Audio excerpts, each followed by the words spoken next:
It was unimaginable. The woman I trusted with my heart could betray me so cruelly.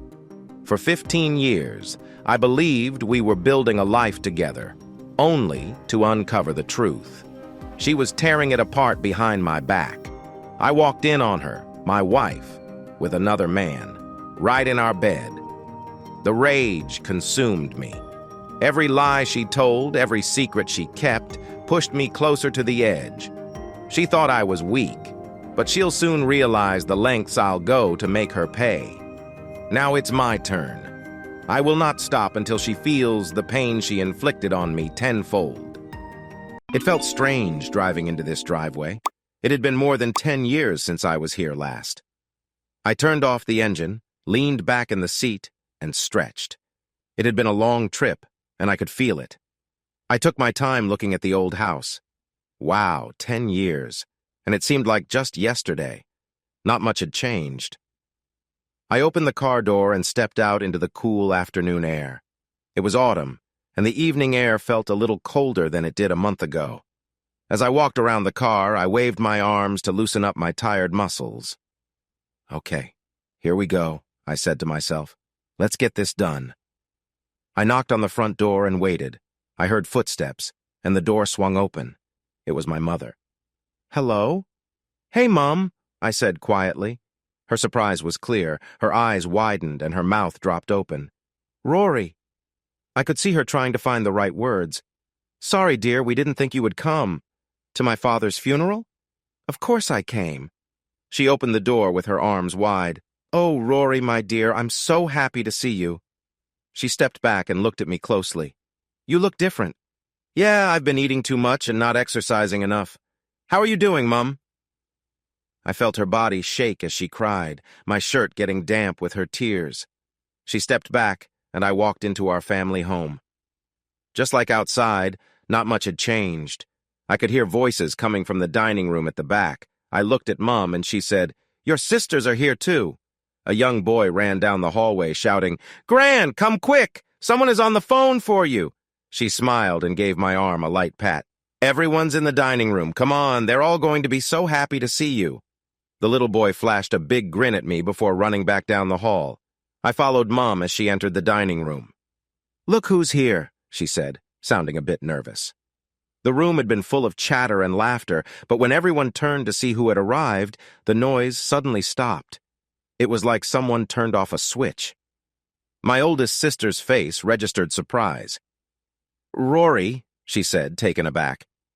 Hi, Sloan, how are you? I replied. My other sister Lila looked incredulous. What are you doing here? I'm here for the funeral.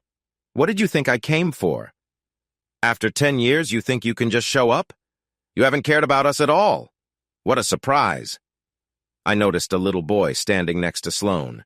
He looked concerned as he peeked over the chair. The raised voices seemed to unsettle him. Mom walked back into the room after finishing her phone call. Would you like something to eat, Rory? She asked. No thanks, Mom. I just wanted to stop by and say hello. Do you need some help? How did you find out about your dad? Uncle Albert called me. Her face showed a mix of shock and confusion. He knew where you were? Yes, he had my number in case of emergencies. She rubbed her hands together nervously. He never told me that. I asked him not to. Please don't blame him. The cold atmosphere was getting to me. All right, I might go and find a hotel. You can stay here, Rory. You don't have to leave, Mom replied quickly. No, I think I'll look for a hotel. Other people might need a place to stay. I don't want to trouble you. This is your home, Rory. I want you to stay. There was a hint of determination in her voice. With a heavy sigh, I said, Okay, Mom, I'll go get my bags. As I walked down the hallway, I could hear some girls chatting, but this time it sounded unkind. Forget them, I said to myself. I grabbed my backpack, locked the car, and went back into the house. Which room, Mom? I shouted from the hallway. Your old room, of course. Opening the door to my old bedroom felt like stepping back in time. It looked exactly how I left it. I tossed my backpack onto the bed and saw a young kid standing in the doorway watching me. Hey, what's your name? I asked. He just stared at me, holding onto the doorframe. He seemed shy. You can come in, you know, I don't bite. I reached out my hand, but as soon as I did, he ran away quickly. I opened a window to let in fresh air and lay back on the bed. I think the drive had tired me more than I thought. As soon as my head hit the pillow, I fell asleep. It was a deep sleep filled with dreams. The pictures in my mind were very clear. I saw my dad and me playing football and going fishing. When I was little, we were really close. It's a pity things ended so badly. I still remember the talk he gave me the day I left town. I hadn't planned on leaving, but I was tired of my family pushing me to make up with my ex-wife, Sky. She had hurt me badly, and they thought I should just forgive her and move on. No way. That kind of thing takes time. After months of fighting and lectures from my parents and sisters, I finally had enough. I packed my things, drove away, and didn't look back. Well, not until today. Despite all the arguing, he was still my dad, and there were good memories along with the recent bad ones. I woke up suddenly, feeling a chilly breeze come in through the open window. Thinking about Dad made me sad. Those last few weeks were really tough. We almost had a falling out. He was so frustrated with me for not being able to accept Sky's apology. He wanted me to just forget it all. No way that was happening. We had only been married for 2 years, and she couldn't stay faithful for that long. What did the future hold for me? My heart raced wildly, bringing back all those old feelings deep inside. I knew Sky was very close to our family. She was like a sister. She was Sloane's best friend. They were closer than Sloane and Lila. I still recall how upset Sloane got when Sky and I started going out. It took Sky months to earn back Sloane's trust and friendship. After that, they returned to being best friends. Lila grew close to Sky, too, though their bond was not as tight as that between Sloane and Sky. Sky's relationship with my mom was challenging. Sky came from a broken home. Her mother had been divorced 3 times and didn't get along with any of her stepdads. Her real dad had left and was never seen again. I understood that pain. There were days when I felt like leaving town myself. I stepped outside to hear people whispering again. When I poked my head around the corner and said, "Mom, I'm going to take a shower," everything went quiet again. Wow, after 10 years I thought the tension would have lessened. It hadn't, because Sloane shot me a very unpleasant look. As I enjoyed the warm water in the shower, I sighed. I should have just gone to a motel. I got dressed quickly, and when I stepped out, the house was full of people. There were a few faces I didn't know. My mom introduced everyone, and we all shook hands.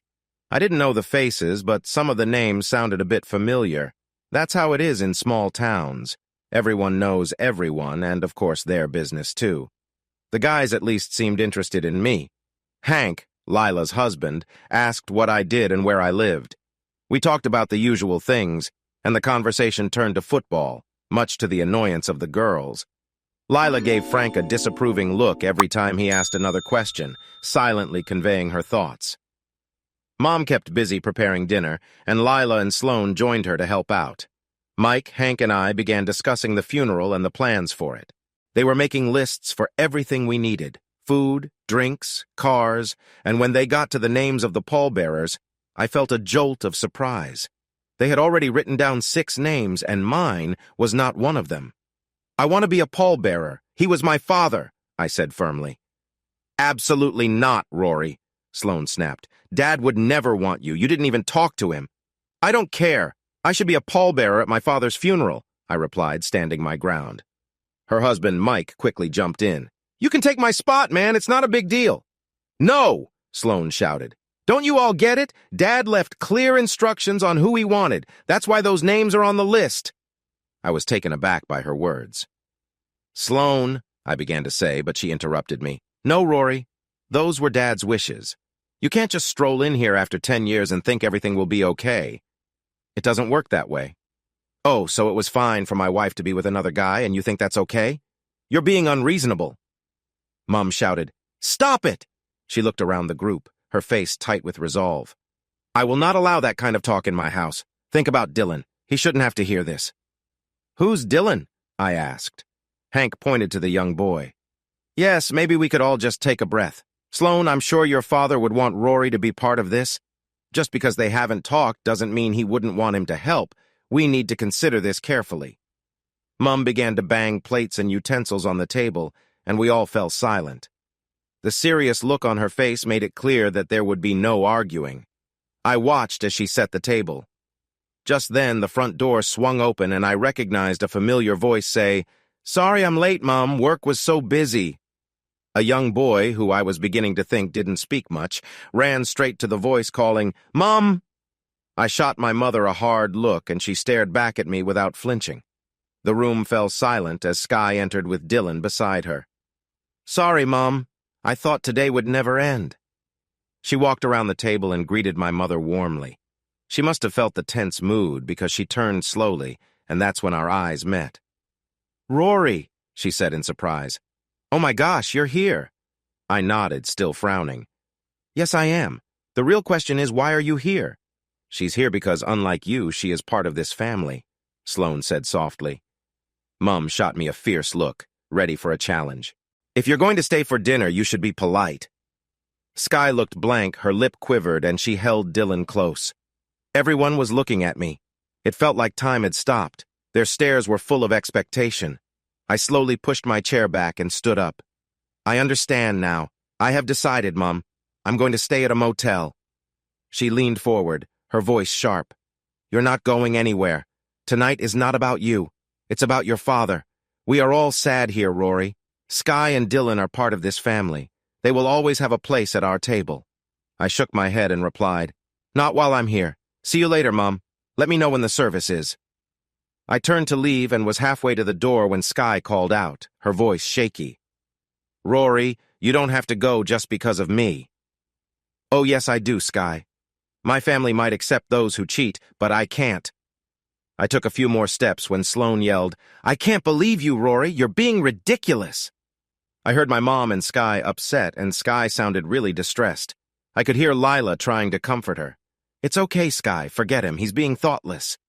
I walked into my room, grabbed my things, and left in a hurry. When I got to my car, I slammed the door and expressed my frustration by hitting the steering wheel. What was going on? Why was she even here? As I tried to calm down, I closed my eyes and took deep breaths. A knock on the window pulled me back to reality. I rolled down the window. What do you want, Mike? Rory, what happened with your family was a long time ago. I wasn't there when it all happened, but come on. It was 10 years back, and she's been part of this family longer than I have. Come back inside. No, sorry, Mike, I can't do that. I can't believe she's still around my family. They're my family, not hers. You're mistaken, brother. We're all one big family. I'm not trying to downplay what happened, but this is your dad's funeral. You can't just leave. I can, actually. He didn't want me here, that's clear. He didn't even want me to be involved. That's not true, Rory.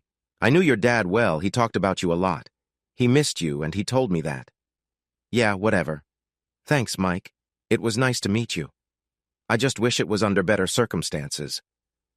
I stepped back as I started my car and backed out of the driveway. On my way into town, I stopped at a takeout place. I had lived here for 20 years and barely recognized anyone. I ordered my food and found a quiet corner. What a nightmare. What was wrong with my family? Okay, I had Lila and Sloane, who were best friends, especially Sloane. But my mom let Sky call her Mom. What was that about? I was so angry. Sky had betrayed me by getting close to my best friend. My family took her side. They told me to grow up and that it was a mistake. What about how I felt? Why didn't they support me? I can still remember the day I walked in and saw them together. Sky was so embarrassed.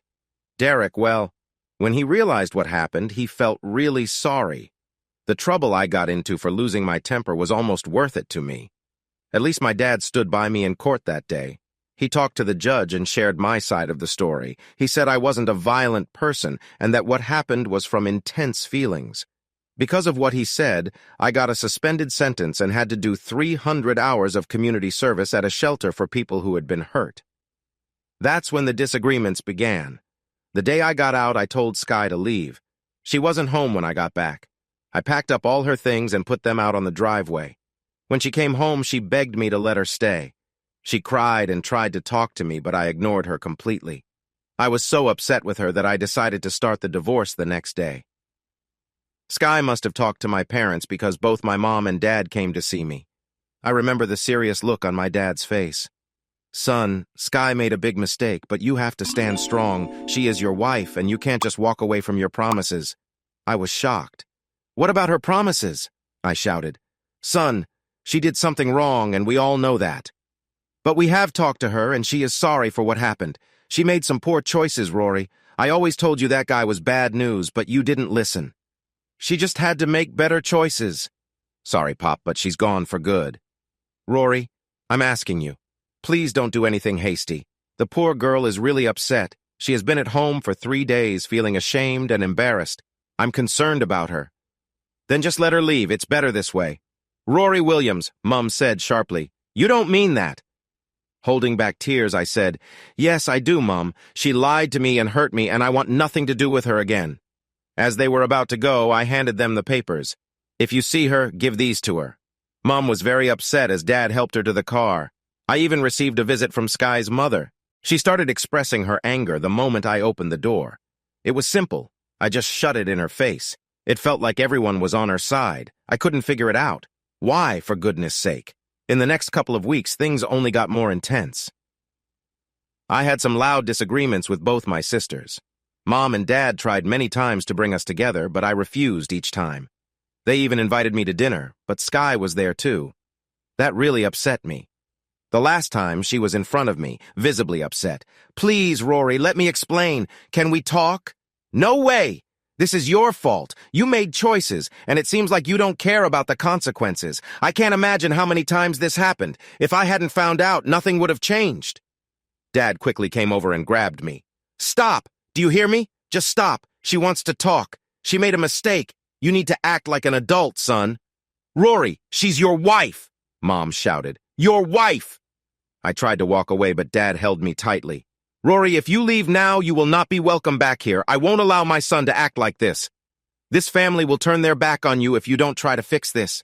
You need to sit down and talk about it. Sky cares for you, and I know you care for her too. I pulled my arm away from him. You're right, Dad. I did care for her, and that was my mistake. It won't happen again. Son, I'm serious. If you walk away now, you can't come back. The wild look in his eyes only made me feel more frustrated. Fine by me, Dad. If you don't want me in the family, okay, goodbye. I don't know what I did to make you dislike me so much, but it must be something. Sky made a choice that hurt me deeply, and you seemed to support her. That was the day I left town. I packed up my tools and clothes and just drove away. That was my last memory of my dad, and it is stuck in my mind. Now that he's gone, I feel awful. I always meant to come home and try to fix things, but life kept getting in the way. I lived far away across the country. My job was going great, and my art was getting better. But like many people, I kept putting things off, and now it was too late.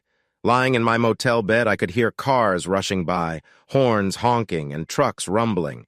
It was loud, but I could still feel my heart racing. Why did Sky have to look so different yet familiar? Even after all this time, she still caught my attention. I thought back to when I was younger. Sky was Sloane's best friend and spent more time at our house than her own. When I was growing up, I went through the usual changes that all kids do. I had a crush on Sky. She was 2 years older than me, and just watching her made me very happy. I thought she was the prettiest girl ever. It hurt when she started spending time with other boys, especially Sloane. I had a secret crush on her and followed them around like a lost puppy. Sloane didn't appreciate it at all and often complained to Mum to make me stop. Sky was the one who stood up for me. He's not hurting anyone, Sloane. Just leave him alone. That made me admire her even more. I wasn't just a little interested, I was truly in love. It wasn't until after school that Sky really noticed me. It didn't happen right away, but it did happen. The tables turned. She started to show interest in me. She didn't even have to try very hard. I wasn't going anywhere. It upset Sloane when Sky and I began spending time together. It took months for Sloane and Sky to mend their friendship. Seeing Sky again brought back many great memories. Getting our first apartment, looking for a house, and planning our future together. I thought our life was perfect. Sure, we had arguments, and when we did, they could get intense. We were both strong-willed and held our own beliefs. Our disagreements could escalate quickly, but still, our marriage was happy. I was completely shocked when I came home to grab some tools and saw her with Derek. They were so caught up in their own world that they didn't even see me in the room. In that moment, I lost control and confronted him. I'm not a person who usually acts this way, but something just snapped inside me. I reacted in anger, and Sky shouted loudly, "Stop it, Rory!" She yelled so forcefully that our neighbors rushed in to pull us apart. Looking back now, I'm grateful they did. I don't think I could have calmed myself down. The night dragged on, and when morning came, I still felt terrible. I walked to a small cafe in town to grab breakfast. Strangely, I didn't recognize anyone. The young staff at the cafe were new to me. I chose to sit outside, eating and watching people stroll by. Some familiar faces brought back memories. After breakfast, I walked around town. Not much had changed. Most of the shops I remembered were still there. But the newsstand was different. I wanted to buy a newspaper, but instead I heard someone say, "Oh my God, Rory Williams! Is that you?" Jillian Waters smiled at me from behind the counter. "Hey, Jill, it's been a while." She hurried out from behind the counter and hugged me. "I'm so sorry about your dad. It was such a shock when he passed away." "Yeah, it was unexpected." "How long are you in town?" I shrugged. "Not sure yet. The funeral is on Thursday, so probably until Saturday." "Are you staying with your mom?" "Nah, I'm at the motel down the road." "Are you still having challenges?" "Yeah, kind of. It's not what I wanted, but it is what it is." She frowned. "Have you seen Sky? Her little boy is so cute, isn't he?" "Yeah, I saw her at Mom's house last night." Jillian looked at me curiously, twirling her long red hair. "You know, if you want, we could have dinner tonight. I have no plans. It would be nice to catch up." "Are you asking me out, Jillian?" She smiled playfully. "Maybe." "Okay, that sounds good. How about I pick you up at 7 and we can go out for dinner? I hope I won't have to worry about any upset husbands or boyfriends." She laughed softly. "Nope. I'm divorced and single." "Oh, I'm sorry to hear that, Jillian." She waved her hand as if to brush away any bad feelings. "Don't be, he wasn't a nice person." I left with my newspaper and a date. Not a bad afternoon. I returned to the motel to read my paper. While I was sitting there, I saw a small Toyota driving around before it parked. Lila got out and walked to the front desk. 5 minutes later, someone knocked on my door. "Hey, Lil. What can I do for you?" "Can I come in, Rory?" I stepped aside and she entered. We sat at the small table by the window. "I want to talk about the service and the funeral." "Sure, I'm listening." "After you left in a hurry last night, we talked and we want you to be part of it. We don't want to leave you out." I nodded. "Thanks, Lil. I really appreciate that." "Rory, I'm sorry about what happened with you and Sky, but you need to move on. Sky is still a big part of our family. Dad cared for her a lot, and he loved little Dylan too. We want you to come back home. This is your home. We don't want you staying here." "I'm sorry, Lil, but I would love to stay at home. I came here hoping we could all heal from the past, but I can't do that if Sky is around." I could see the frustration on her face as she frowned. "Rory, it's been 10 years. After all this time, can't you let it go? It's a long time to hold on to anger. I just don't understand. She was not honest with me, and you all expect me to just forgive and forget. I can't. Rory, we know what happened, and we never accepted it. We just knew how much she loved you and how much you loved her. We all thought that if you could find a way to forgive her, it would be the best thing. But I couldn't. I thought my family would support me, not the person who hurt me." I tried to stay calm. "Why couldn't you understand my feelings?" All the feelings I had pushed down came rushing to the surface, and it was hard to hold back my tears. "Rory, we were on your side. We all wanted what was best for you. She made a mistake, a really bad one. You were the only one who didn't see it." "Maybe that's true, but she is just as responsible." "Yes, that's true. We never tried to say otherwise. She messed up badly, and we all know it. But we want you to come home. Please. This is a time for family. We want you there. And I know Dad would want you there, too." "Okay, I'll stay, but only if Sky stays away. I don't want her here." "Rory, that's going to be tough. Mom takes care of Dylan while Sky works. She will be at the house, and she'll also go to the event. Then I guess I'll just stay here. At least I won't have to deal with any arguments if I'm here, but I do want to help carry the casket." "Yes, we want that too." She drove away, leaving me feeling anxious and restless. Sky clearly had a partner or husband. I wondered who he was. Less than an hour later, Mom called. "Rory, would you like to come for dinner tonight?" "Depends, Mom. Who will be there?" "Just family." "So, no Sky?" "It was Sky's idea. She'll come early to pick up Dylan and leave right after. She'll only be here for about 10 minutes. "Okay, Mom." What time does Sky get her son? Usually around 5:30 or 6. Then I'll come over around 6:15.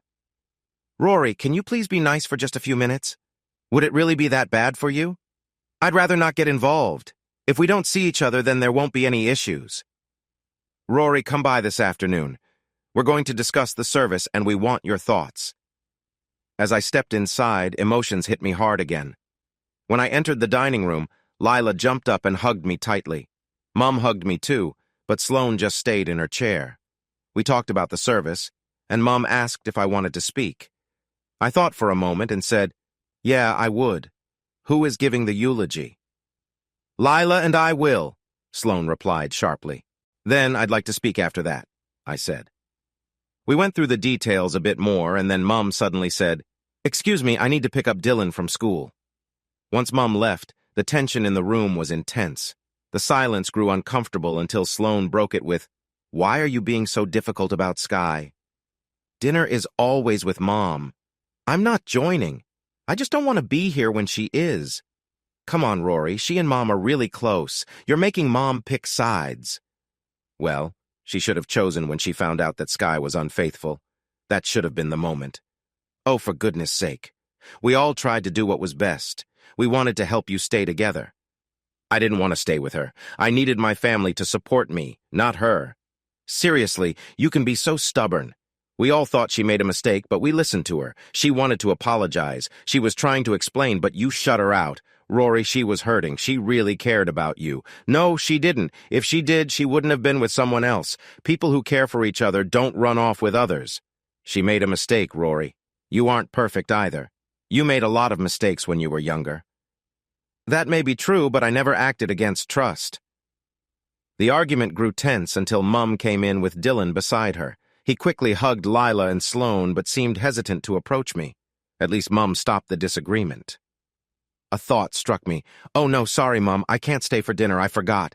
I have plans tonight. She looked at me strangely. Who with? Jillian Waters. Sorry, but I have to go, I need a shower. Oh my gosh, you're not going out with her, are you? Sloane exclaimed. Yeah, why not? You always say bad things about other people. Come on, Rory. She's been with so many guys in this town, including your friend Derek. That caught me off guard and made me think. Sorry, but I already said yes to her. Make sure you take care of yourself, Sloane said a bit angrily. Sloane, Mum shouted. There's no need to talk like that. She flinched. Sorry, Mum. I quickly left after saying goodbye to Mum and Lila. Jillian turned out to be really fun. We went to a local place and I recognized a few of the people hanging around. It seemed like Jillian knew everyone. We got our drinks and found a quiet spot. We chatted a lot and she was really funny. We had many good laughs. Afterward, we went to the restaurant for dinner and then back to my motel. We shared a meaningful conversation, and I hadn't felt that way in a while. The next day, I drove back to Mum's house. Since the girls were busy with their own plans, I got to catch up with Mum. We talked about what I was doing, where I was living, and if I was seeing anyone. It was nice to chat without any anger. Sloane and Lila came in around lunchtime. Sloane laughed when she saw me. So, you survived with Jillian, huh? I don't know what you're talking about. She's really nice. We had a wonderful night. Did you remember to be careful like I told you? Lila laughed, and even Mom chuckled a little. I actually took precautions, I replied casually. Silly you, Lila said, giggling. We had lunch and talked about the details for the funeral. I had been putting off seeing Dad, but I felt it was time. I'm going to the funeral home to see Dad if anyone wants to join me. They all said yes. Walking in felt serious. A funeral home isn't a cheerful place. The casket was open. We approached and gathered around it. He looked calm. I reached into my bag and took out a greenstone fishhook necklace that I had carved. I placed it on his chest. Mum glanced at me curiously. What's that? Just something I made for him. I carved it years ago, but never found the right moment to give it to him. I wanted him to have it. Sloane picked it up and examined it closely. Oh my gosh, it's so nice, Rory. Wow, did you really make this? I nodded. Yeah, it's my hobby. Mum reached for it and touched the smooth stone. Rory, it's lovely. He would really like it. Instead of putting it back, she said, Sloane, can you lift your father's head for me? As Sloane carefully lifted his head, Mum slipped the necklace around his neck. We all embraced in a group hug, sharing some affection. On the way home, we talked about Dad. He hadn't been sick. He passed away from an aneurysm, which was sudden, but at least he didn't feel pain. As we were driving back, Mom said, "Can you stop at the school? I need to pick up Dylan." While Mom went inside to get him, I asked the girls, "Why does Mom have to get him? What happened to Sky's mom?" "She's really not very responsible. That's what happened. Honestly, Rory, you know how she is. She makes Jillian Waters look like a good person." Lila giggled. "If Jillian has been with a lot of guys, then Sky's mom must have been with the rest." "Wow. Maybe I should give her a ride. She used to be really pretty." "Don't even think about it," Sloane said. "Seriously, Rory, Sky would be upset if you did that." "Good to know." I laughed a little, understanding the concern. Lila gave me a playful slap on the side of the head. "You goof," she said with a grin. Mom came back with Dylan and we all went home together. He sat in the back with the girls and they chatted excitedly about school. They teased him about a girl he liked. He seemed like a really happy kid. Mom and the girls clearly cared a lot about him. While they were busy talking, I asked Mom, "Who is his dad?" She looked at me in surprise and said, "You'll need to ask Sky about that." I shrugged like it didn't matter much. Not too curious, just wondering who she was with. Mom's response was sharp. "She hasn't been with anyone, as you say." "Wow, she's a real miracle. Maybe she should call the church." "When did you become so cold and unkind, Rory? You used to be so warm and caring." "My ex and my family hurt me, and now I have a hard time trusting people." When we got home, Mom asked, "Are you staying for dinner?" "Sure, as long as it's just us." Dylan went straight outside to play. I watched him from the dining room window. He seemed lost in his own world, just kicking the ball against the shed. "Doesn't he have any friends to play with?" I asked. Mom sat next to me and looked out the window, too. "Dylan has some challenges. He's very shy and likes to keep to himself." "What about his dad?" "He doesn't know his dad." "He left, huh? I can see why. She probably hurt him, too." "Stop it right now, Rory. I'm really happy you are here, but I can't stand you always making mean comments about that girl. She's been through enough." "Been through enough, really? She wouldn't even understand what that means." Then Sloane came in and said, "You're such an idiot. She has been through a lot. After you left her, she had a breakdown." This shocked me. I hadn't kept in touch after I left. I just shrugged and said softly, "She got what she deserved." "Oh, you heartless jerk. I can't believe we are even family. She tried to end her life, you know. If Lila and I hadn't found her, she could have died." Sloane started to cry, and Mom hugged her tight. I didn't know what to say. I was at a loss for words. While they hugged, I stepped outside to get some fresh air. Wow, she tried to end her life, I thought, trying to make sense of it all. I could see she was upset, but I thought it was because I surprised her and she felt embarrassed. I sat down on the steps and watched Dylan, who clearly had a hard time with other people. I got up and walked over to him and asked if I could join him in playing. At first, we just kicked the football back and forth. Then I gave him a few tips, and soon we were engaged in a light-hearted game where he tried to take the ball from me. When I let him have the ball, I pretended I couldn't get it back. He laughed and shouted as we tugged for the ball. It was Mum who called out, "Dinner is ready." As we walked inside, Mum said, "Dylan, Mum is running late. You'll have dinner with us tonight." Dinner was wonderful, just like the good old days. Lila, Sloane, and I joked back and forth. Mike and Hank joined in, and we were all having a good time. Mum played referee whenever things got a little too lively. We were nearly done eating when Sky came in. She said, "Sorry, Mom, what a day. Oh gosh, I thought it would never end." Dylan shouted, "Hey, Mom!" He sat next to me and seemed hesitant to get up. "Oh, don't I get a hug?" she teased. He just shook his head. When she looked at him, our eyes met, and for a moment I thought she might cry. Mum suddenly stood up and said, "Sit down, there's enough for you too." She looked a bit surprised. No, I should go. I have things to do at home." I got up. "Here, take my seat. I'm done. I was just about to leave." She paused and looked at Sloane and Lila. Her face shifted a bit. "You don't have to hurry, Rory. Dylan and I are leaving." "Nonsense, you're staying," Mum insisted. I walked away from the table. "See you in the morning, Mum." Just as I was getting in the car, Mum stopped me. "Rory, you don't have to go."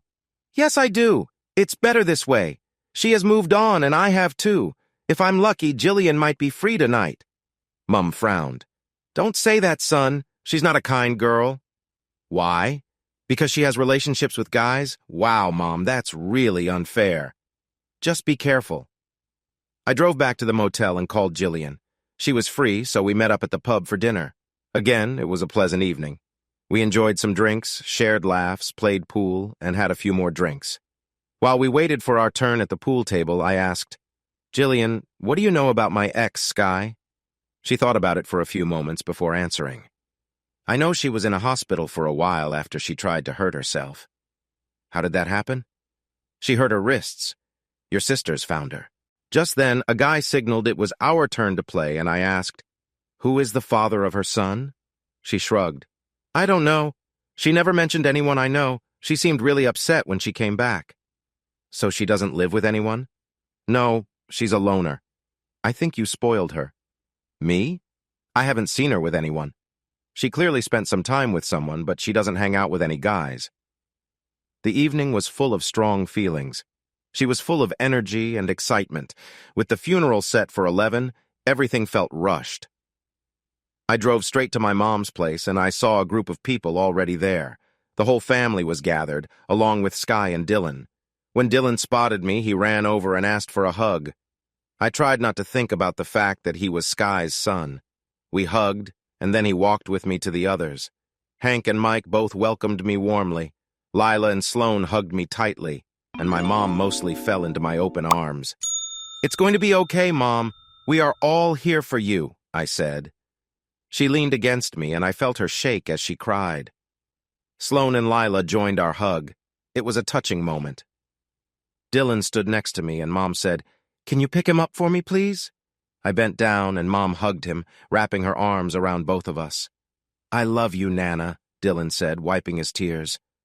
I love you too, sweetie, she answered. I saw Sky watching us, small tears running down her face. The funeral went well. It was large because Dad was a respected person in the town. Lila and Sloan were supposed to read the eulogy together, but it was clear they were having a hard time. They held on to each other tightly. As they struggled with their words, Mom nudged me gently and said through her tears, Please go help them. I walked up behind them, and they both hugged me.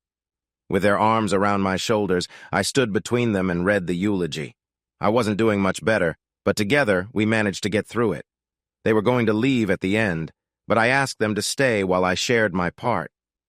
I really needed their help, or I wouldn't have gotten through this. Back at home, after the guests left, we heard my dad's favorite songs playing and looked through endless photos. As we flipped through the images, I was surprised by how many there were of Dad and Dylan, sometimes with Sky. It was clear that Dad and Dylan were very close. I found myself in a tight group with Hank and Mike. We felt relaxed, and we talked about personal things. I shared some funny stories about my sisters, which made them laugh a lot. While we chatted, I asked the question on my mind, Who is Dylan's father? As soon as I asked, the conversation stopped. They looked at each other with nervous expressions, and it was clear they were uneasy. Mike leaned in closer. If you really want to know, talk to your mom or Sky. We're not saying anything. But you do know? I asked. They both nodded. Their secret worried me, and I figured it was something I wouldn't like. I looked at Dylan, who was sitting close to Mom. He seemed about 10 years old. As I thought about it, a cold shiver ran down my back. Was it Derek? That must be it. No wonder no one wanted to talk. That idea really annoyed me. While we were chatting about personal stuff, I asked, So, who has she been seeing? She must have some friends. Honestly, she doesn't go out much. She spends most days here with your mom. I swear she wouldn't be doing well without your family. Yeah, I've heard that before. I'm the bad guy. They both laughed. Hank shook his head. If I were in your situation, I would have done the same. I told Lila to give you some space. Thanks, man. I never understood my family. They made me seem like the bad guy. Yeah, it was tough. Sloan shared what happened, and I told her I thought the others were mistaken. I didn't fully grasp her reasoning, but I could see it was mostly about Sky and her mom. Sky's mom is quite a handful. I've heard she's rather challenging and not very pleasant. She had a tough childhood, you know, Mike chimed in. Oh, I know. I was married to her. I know all about her past. Honestly, this whole situation really hurt me. It wasn't the betrayal. I could have looked past that. You mean you would have forgiven her? Hank exclaimed. Oh no, that's not what I mean at all. What I was trying to say is that it wouldn't have stung as much. We could have eventually been in the same room without it being a big deal. What really upset me was my whole family trying to get us back together. That only made me more frustrated. Come on, they just felt sorry for her, Mike said. From what Sloane shared, you both seemed like the perfect pair, friends, and together all the time. Sloane described you as a great couple who belonged together. I nodded. Yeah, I get it. If she hadn't been unfaithful, it's hard to move past that. I don't know, buddy. I don't think I could, Hank replied. Me neither, Mike added. Then what's going on? You both see it? Sorry, man, I can't explain it. I just know she still cares about you. What? No way. Not after everything that's happened. Sorry, but she's been at our place talking to Sloane every night since you came back. Rory, I can tell you she hasn't moved on. Whenever we hang out, it's always Rory, Rory, Rory. She can't stop talking about you. Really? I took a deep breath. As the night went on, we all enjoyed the drinks, and the mood was good. I tried to keep my distance from Sky, but as the drinks started to affect me, it got harder. Every time I looked at her, she was looking back at me, and whenever I caught her gaze, she seemed introspective. I decided it was best to leave. I didn't want to ruin my dad's farewell with a disagreement between Sky and me. So I found Mom alone and said, I'm going back to the motel. I'll see you in the morning before I leave. She frowned at me. You can't drive like this. I think you should stay. No, I'll take a taxi. She wrapped her arms around me tightly. Why not stay, Rory? The bed is empty. Mom, I don't want to ruin today. I need to get away before Sky and I end up arguing. What? That's silly. Why would you fight? Because I don't want to be near her. Stop making a big deal out of it. She is staying away from you. Surely you can be in the same room without any issues. She wouldn't let me go. She made me feel guilty, so I had to stay. Slowly, the girls and their families left. By then, it was too late to call a taxi. It all happened so suddenly. Mom, Sky, and I were the only ones left. I felt strange standing there while Mom and Sky talked closely. Mom, I'm going to bed, I said. Oh no, please come and talk to us, sweetheart. The sad look on her face made it hard to refuse. When I walked over, she hugged me, and tears started to flow. What am I going to do, Rory? How am I going to manage without his support? You'll be okay, Mom. The girls are nearby. I miss him already. You don't know what it's like to lose someone. Don't I, Mom? I said, trying to lighten the mood. He was my whole world, son. He meant everything to me. I held her tightly. I know, Mom, but I promise things will get better. Each day feels a little less hard. Sky stood nearby looking uneasy. Mom opened her arms wide. Come here, sweetheart. Sky smiled shyly but hesitated. I took a step back. I'm going to bed. Good night. Mom sighed softly. Rory, this might be the perfect time for you both to talk. There are things you should discuss. No, there isn't, Mom. I'm fine. Tomorrow I'm going back to Auckland. She looked sad. So, you're just going to leave me here by myself? No, I wanted to suggest you come and stay with me for a bit. I have extra beds, and Shane wouldn't mind. Mom looked puzzled. Who is Shane? My partner. You have a partner? Why didn't she come with you? I wasn't sure how things would turn out. We haven't talked in a long time. I didn't want her first meeting with my family to be a bad experience. Why didn't you tell me? I didn't think the time was right. I wanted Dad to be the center of attention. Sky stepped back a little. When I looked at her, she seemed surprised. Sky looked so uncomfortable that Mom held her arm, and they went outside. This was my chance to escape to the quiet of my bedroom. Even with the door closed, I could hear Sky crying and my mom trying to comfort her. It sounded tough, but I felt pretty worn out and fell asleep. The next morning, I woke up with a terrible headache. My head pounded, my eyes hurt, and I felt sick to my stomach. I took a shower and changed my clothes, then headed to the kitchen to make a cup of tea. I stepped outside and saw that Dylan was already awake, had eaten, and looked ready to start the day. As we sat together, he asked, "Are you going to miss your dad?" Yes, I miss him already. He was a nice man, my grandpa. Yes, he really was. It seems like you will miss him too. He nodded and said, he helped me with my homework and played with me. He was going to buy me a bike. Really? A bike? I'm sure your grandma will get it for you. No, Mom said I shouldn't ask her because she doesn't have much money. As I finished my tea, I said, how about we go get the bike? His face lit up in surprise. Really? Yes, quick. Go grab your shoes and let's go right now. We jumped in the car and drove into town. As soon as I stopped, he ran straight into the shop, pushing the door open and heading toward the red bike in the window. When I reached him, he began sharing all the details about the bike. His excitement made me happy too. I could understand why Dad wanted to buy it for him, but when I checked the price tag, I was surprised. $1,500. Wow. It was my fault for making a promise. Now I could hardly say no. I should have asked how much it cost before agreeing. The kind salesman included a new helmet, and we made our way home. When we got back, we had to put it together again. We were in the backyard when Mom and Sky finally came outside. Mom looked tired, but there was no time for her to rest. Dylan rushed inside, shouting, Mom! Nana, come and see my new bike! Uncle Rory got it for me! What? I heard Sky yell. They all came outside together. Mom looked surprised, but Sky didn't seem happy. She pretended to be interested, but the moment he started to ride, she lost her temper. What are you doing? You really messed up! What right do you have to interfere in my life and my son's life? He told me that Dad was thinking about getting him a bike. I wanted to help. I thought you would be glad. Glad? Of course, it's easy for you to help with your money and then just leave him. She started crying, and Mom had to give her a comforting hug. What do you mean by leaving? Sky said, clearly upset. I don't know who the kid's father is, but it seems he didn't want to be part of this either. Rory, stop that. You are Dylan's father, Mom said quietly but firmly.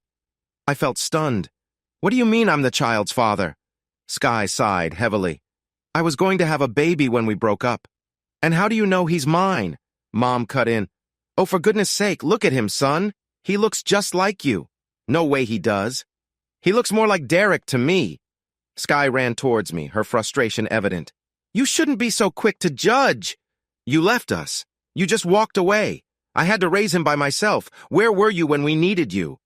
He's not my son, Sky. Mom sat down on the steps out of breath. He is yours, Rory. Your dad and I got DNA tests. Sky turned to Mom, yelling, What?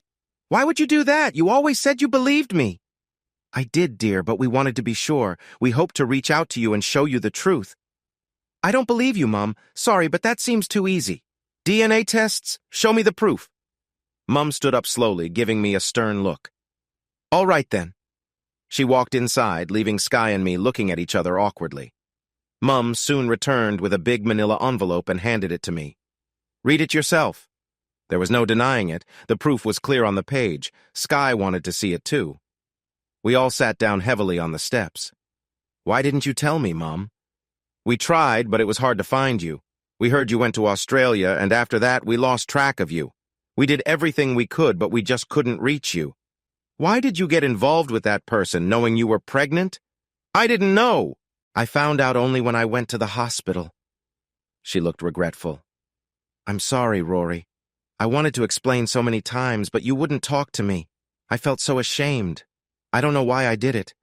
I truly regret it. Yeah, you're sorry you got caught, more like.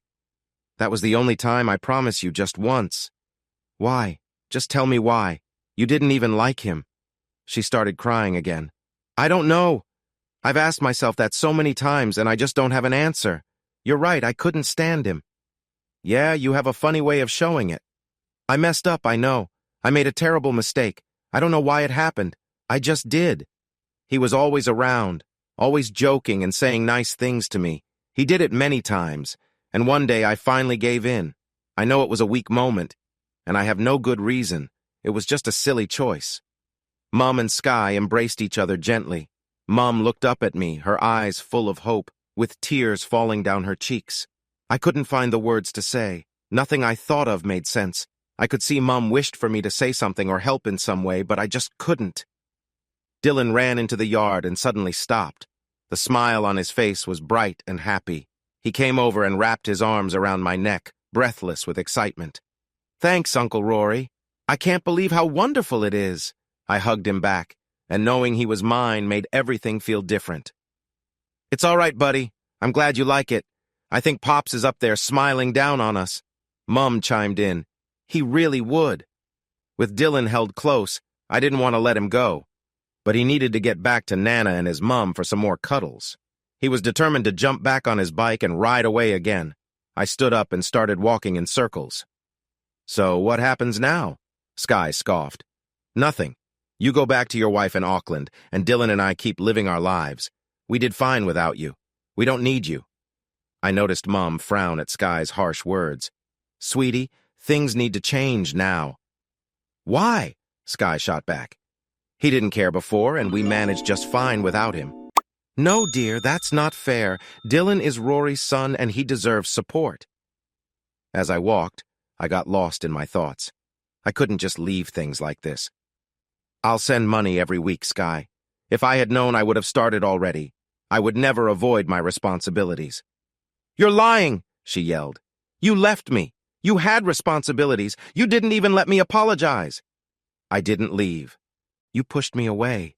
You never let me fix things. I know I made mistakes." "You stopped loving me, but I always loved you." "Did you really love me when Derek was with you?" I shot back, looking from her to Mom. "Well, did you?" She winced, her hands unable to dry her tears. "I made a mistake. I did something dumb, and I'm sorry. I don't know what else to say or do." "I don't know either, Sky. All I know is that I loved you. I trusted you with my heart, and you broke it. I gave you everything I had, and it wasn't enough. You didn't even give me a chance. If you had told me I wasn't enough, I would have tried harder." She jumped up and hugged me tightly. "It wasn't about that. I love you." "Then why? If I was good enough and you were happy, why did this happen?" Her arms wrapped around me, holding me close. "I don't know. Can't you see? I really don't know. How could I ever trust you again? I don't understand why you did it. How can I be sure you won't do it again? Rory, I promise you, it shouldn't have happened the first time. I regret it every single day. I hate that I hurt you. Really hate it." I couldn't listen anymore. It felt heavy and made me upset. "I'm going to stay for a few days, Mom. This is a lot for me to handle. I need time to think and clear my mind." With Sky still upset, she put out an arm, motioning for me to come closer. I leaned in as she pulled me into a comforting hug. "Rory, you two have a child together. For Dylan's sake, you need to find a way to get along. You have to at least be friends." I walked out to my car, and just as I was about to open the door, Dylan rushed up beside me. "Where are you going, Uncle Rory?" "I don't know, buddy. I just need some fresh air and a little walk." He looked sad. "Are you coming back?" I reached out and tousled his hair. "Yeah, I'll be back." He sped off around the side of the house, and I ran up the road. My head was spinning with thoughts and feelings. Nothing was clear. I have a son, and realizing I missed 10 years of his life was painful. 10 years, that's a long time. The boy had his struggles, too. He was very shy and nervous around others. Sky had done a good job raising him. He seemed smart, but he just didn't know how to talk to others and didn't have kids to play with. I drove around and found myself at the cemetery. I walked over to my dad's grave and sat down. The clouds moved quickly overhead as I shared my feelings with him. I'm not a religious person, but I hoped he could hear me. I asked for his forgiveness and sought his guidance. As the sun slowly went down, the clouds turned darker. By the time I got back to my car and drove to my mom's, everyone else had left, and she was by herself. She welcomed me with a warm hug. "How was your walk?" "It was long. I can't really explain it, Mom. I'm not sure what to do." "Sweetheart, Dylan needs you. Mike and Hank are nice guys and spend time with him, but they are busy. What Dylan really needs is a father." "Do you think I should come back here?" "No, that's not it. He just needs to know that you are his father. He needs to be able to talk to you and see you. But he will feel abandoned.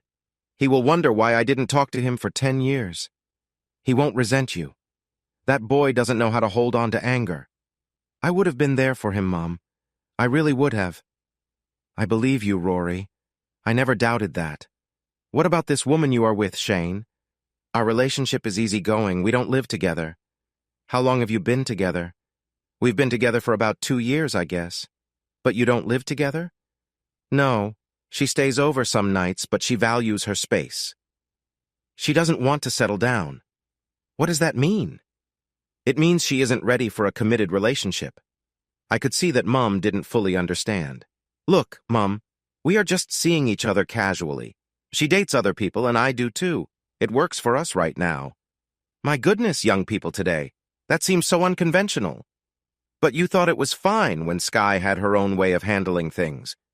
She looked surprised. That is not true at all. I never approved of Sky's actions. It was wrong, and I told her that. She asked for my forgiveness, and I could see she meant it. She felt so sorry. She begged your dad and me to help her fix things with you. We talked about it and decided to help her. She was genuinely upset and full of regret. She gave me a soft smile. Darling, you two were perfect for each other. You were so taken with her from the first time you saw her. You always tried to be near her, making excuses just to see her. Your dad and I were very happy when you started dating her. She was a great girl, and we could tell she cared about you. She still does. We made a mistake, just like Sky. We tried to push you two back together, and that was wrong. Yes, it was, I said softly. Sweetheart, your dad and I regret what happened. He missed you a lot. He loved you, and we paid for our mistake. You're back now, and I really want us to be close again, like before. I want that too, Mom. I meant it when I said you could come and stay with me. I have space. What about Shane? I'm not sure she would want me around. Mom, Shane is a nice person. She thinks differently, but she's kind. You might actually enjoy her company. And what about Dylan? What will you do about him? I'm not sure. I'll start sending Sky some money when I can. I want him to know I'm his dad. I hope he handles it well. Can you come over for the school holidays? You could spend time with him? It's not that simple, Mom. I work full-time and only get 3 weeks off each year. He could visit and stay with me, though. I think Shane would help out while I'm at work. Mom frowned. I don't think that's fair, dear. Sky wouldn't allow him to go if she knew another woman would be watching him. How about you come with him? You could spend time with him during the week, and I'd be there every night and on weekends. I'm sure she'd agree to that. We need to get her to come over so we can talk about this. She stood up and picked up the phone before I could say anything. When she came back, she was smiling. She's coming over. Can you help me with dinner, please? Being in the kitchen with Mom felt like old times. She taught me how to cook when I was young, and I still loved doing it. I love to cook. Sky and Dylan came in just as we were serving the meal. Dylan hurried into his Nan's arms for their usual hug. It didn't take long, and then he hugged me too. I felt his arms holding me tight. Sky hugged Mom, and then she turned to me. Hi, Rory. I swallowed hard and opened my arms to invite her in for a hug. Her face showed surprise, and she looked at Mum for help. Slowly, she stepped forward for a hug. I can't explain how I felt. It was like a heavy weight being lifted off my chest. Holding her close felt reassuring. All the anger I had kept inside started to fade away like bad feelings drifting out. I felt her tears on my shoulder as she leaned into me, her fingers holding on to me tightly. I could sense the weight of her emotions as she found comfort. Dylan, who was still next to me, could sense what was happening and wanted to be included. It was Mum who gently broke our moment. Dinner will get cold. We pulled apart slowly and took our seats. Sky's gaze was fixed on me, and she had a small smile on her face. Sky, Mum whispered, we want to share something important with Dylan. She nodded a bit nervously. Can I do it, please? She reached across the table and took Dylan's hand. Sweetheart, I need to talk to you about your father. He looked confused and worried. Remember when I told you your father left us? He looked at Mum, then at me and back at Sky. He didn't say anything, but I could see him breathe in sharply. Sweetheart, Rory is your father. I made a mistake. I never told him about you. He just found out you are here. He pulled his hand back, looking taken aback. I noticed how tightly Sky was holding on to him. Dylan, Rory wants to be in your life. He turned to me, looking unsure. You're my dad? I nodded, feeling a lump in my throat. Yes, it wasn't your mother's fault, Dylan. We had a disagreement, and I left. She didn't know where to find me. He struggled to process what he had just heard.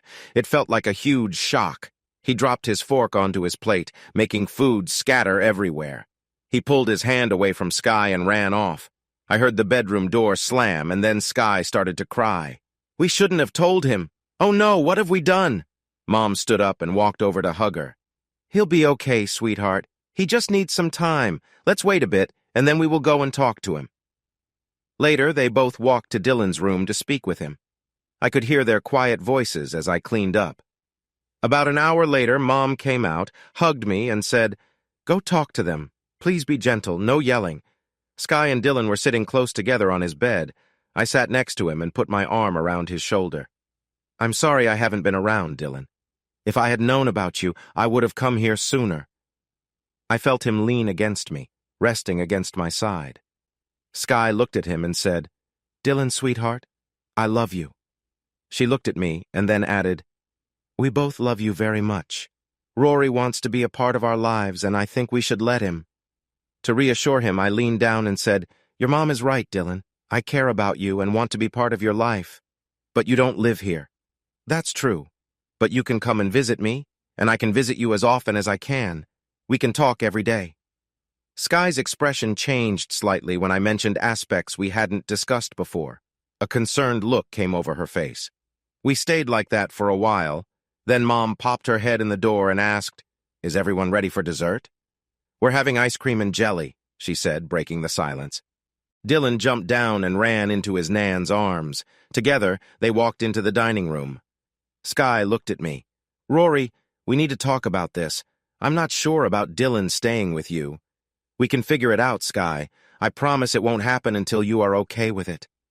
I just want to be in his life." She leaned against me, resting her head on my shoulder.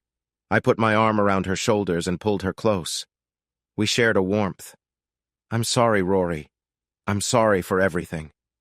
"No more apologies, Sky. It's done. It's in the past. We both made mistakes, and so did others. What matters now is Dylan. I want to be part of his life. I feel bad for not being there as a father. I want to make it right."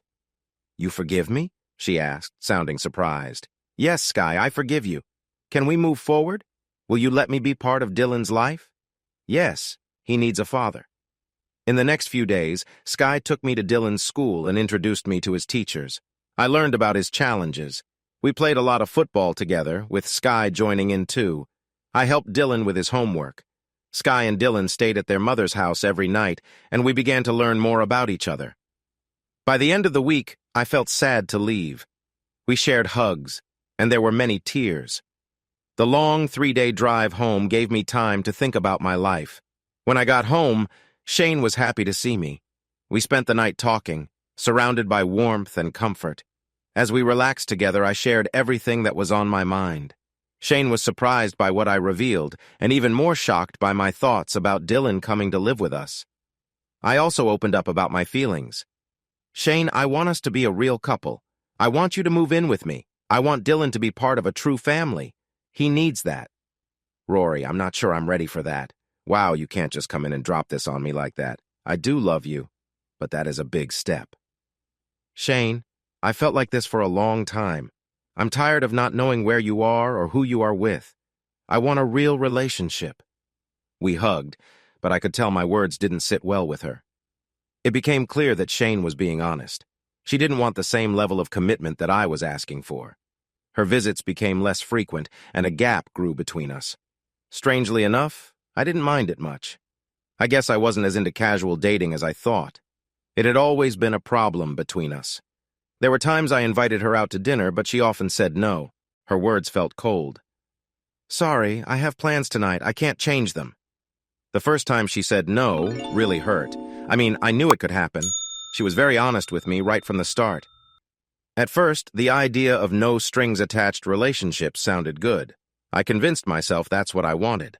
I thought, if I can't change it, I might as well be part of it. After she turned me down the first time, I almost gave up. But she eased my worries, and slowly I got used to the idea that she was seeing other guys. As our relationship grew, she dated fewer other people, and it happened less often. I started to think we were getting closer to being exclusive, but my hope for us to be a couple changed everything. It felt like every time I called her, she was busy doing something else. Still, my life was getting better. Almost every night, I video chatted with Dylan to help him with his homework. This also meant I got to talk to Sky, which became a regular part of my evenings. She kept me in the loop about what Dylan and she were doing. We chatted about finances, and I sent as much as I could. Having my mom and my sisters back in my life was wonderful. We talked and texted a lot. When Sloane shared the news of her pregnancy, it felt like we really made waves online. Most of our talks were about the upcoming school holidays. Mom was very excited about her and Dylan visiting, but I noticed that Sky seemed uncertain. I could see it on her face during our Skype calls. She didn't seem too enthusiastic. Meanwhile, Dylan was thrilled, and as the visit got closer, all we discussed was where we would go and the things he found online. Sky didn't seem to engage much in those conversations. She acted like she was trying hard to show interest. It was Mom who told me that Sky was thinking about backing out of the visit. "No way," I said, feeling upset. "I should have a say in this. I'll take it to court if I have to." "Rory, my dear, take it easy. She is feeling anxious. Just talk to her gently. Use some of that charm you showed with Jillian Waters." I saw her the other day, and she went on and on about what a nice son I had. We chatted a bit more, and then she said something unexpected. "Rory, I have another idea, and I believe it could help. Please don't get upset with me." Feeling a bit anxious, I replied, "Okay, what is it?" "What if Sky came with us? You did say you have extra beds." I was taken aback and had trouble finding the right words. "I'm not sure that's a good idea, Mom." "Rory, dear, you and Sky have been getting along well lately. You talk, and there are no issues. If she joined us on our first trip, she would see that you're not trying to exclude her. She would understand that you want her to be included." "But, Mom, this is a small house with only 2 bedrooms. If you asked her, I'm sure she would be willing to sleep on the couch. I only suggest this because I know how anxious she is. She thinks you want to replace her, and I know she feels a bit uneasy about our trip. She wanted to join Dylan on his first real adventure." "Okay, Mom, I'll think about it," I replied. "But if this is something you worked out with Dylan, I will be very upset. Rory, dear, I want to see you both happy. But I'm not trying to interfere. I know you have your own commitments, and I don't want to complicate things. All I want is for you to feel good," she reassured me. Since my relationship with Shane was pretty much over, I wasn't worried about that. What did worry me was being around Sky. My feelings for her had softened since the funeral, and many old memories kept filling my thoughts. Having her stay with me would make it hard to forget those feelings. A few days later, my decision was made for me. Dylan and I were working on his homework together over video chat, and we finished up as Sky told him it was bedtime. We ended our call with some, "I love yous," and he disappeared from the screen. Just as I was about to log off, Sky spoke softly. "Can we talk, please?" She went away to help Dylan get ready for bed. Then, her face appeared on the screen and she didn't look happy. "Rory, I know we've been planning this for a long time, but I'm feeling nervous. I don't want to lose Dylan. He's so excited. I worry that he won't want to come back home." "Then why not come with him?" I said before I could think. "What?" she said, surprised. "Are you serious? Can you take some time off work?" She leaned back in her chair, looking deep in thought. "Yes, I could probably do that, but I can't really afford it. I will pay for it. Sky, I'm not trying to take control. I'm not trying to take him away from you. I missed 10 years, and I need to make it right somehow. If you want to come, just let me know, and I'll book an extra flight." "Rory, I would love to, but there are other things to think about besides work." "Like what?" I asked. "What we have now, this friendship. It means a lot to me. I really want to keep what we have." "Why does that have to change?" Her words puzzled and upset me. "I don't know, Rory. I can't explain. I just don't think I could handle seeing you with someone else. Mom said you two have been together for 2 years. I don't want to mess that up. Sky, Shane and I are almost done. That time has passed. We're not arguing, but I think we both see that we want different things now." She looked sad when she spoke. "I'm sorry, Rory. I hope it wasn't because of me and Dylan." "No, it's more than that. I wanted a serious relationship, but she didn't. She enjoys her freedom too much."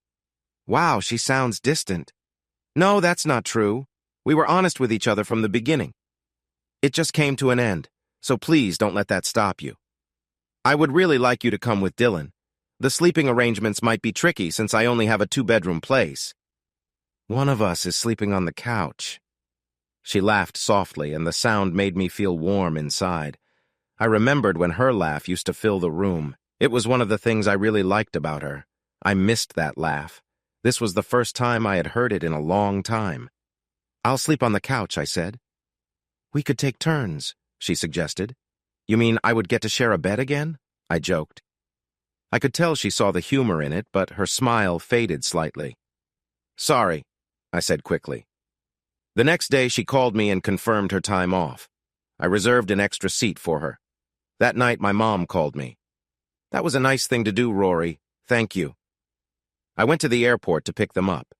Dylan saw me first as I waited by the gates. He ran right into my arms. We hugged tightly, and then it was my mom's turn. As she pulled away, I noticed Sky looking a bit unsure. I opened my arms and invited her in for a hug. Dylan was amazed by how big everything was. This was his first time outside of Oamaru. Mom was also surprised by how much things had changed. It had been a long time since she had been to Auckland. As we drove over the harbor bridge, we all gasped and cheered with excitement. When we pulled into the driveway of my home in Takapuna, Mom let out a deep sigh. The flight and the day had really worn her out. Once inside, I started the kettle for a cup of tea. The others explored the house a bit. Sky seemed a little overwhelmed, just like I felt. Having her in my home felt different. She looked nice in her simple yet stylish outfit. Her skirt caught my eye, and her light blouse added to her charm. Her hair was tied back in a ponytail, making her small face and bright eyes stand out. We sat down to drink our tea while Dylan hurried outside to explore. So, what do you think? I asked. You surprised me, Mom said with a laugh. I thought I would find a messy place with dishes everywhere. Sorry, Mom. I keep things tidy these days. You always did, Sky added. I even managed to fit some bunk beds in the spare room. If Dylan takes the top, you two can decide who gets the bottom. I'll take the bunk, Sky said quickly. Dylan wanted to go to the beach while Mom wanted a little rest. So it was Dylan, Sky, and me. We strolled along the sandy beach going north. Dylan rushed ahead and splashed in the water while Sky and I walked along. Thanks for inviting me. I didn't mean to come across as rude. I was feeling a bit exposed and maybe a little jealous. I don't think you were being mean. I see it as a good thing. This way, you can join in his fun and hopefully feel okay with him being taken care of by me. You have a nice home, Rory. It really is beautiful, and it's so close to the beach. Yeah, I was lucky to buy it before prices went crazy. I couldn't buy it now. It is nice, and it feels pretty safe here. Yeah, we don't have much trouble in our area. We walked a short distance along the beach until we reached the boat ramp.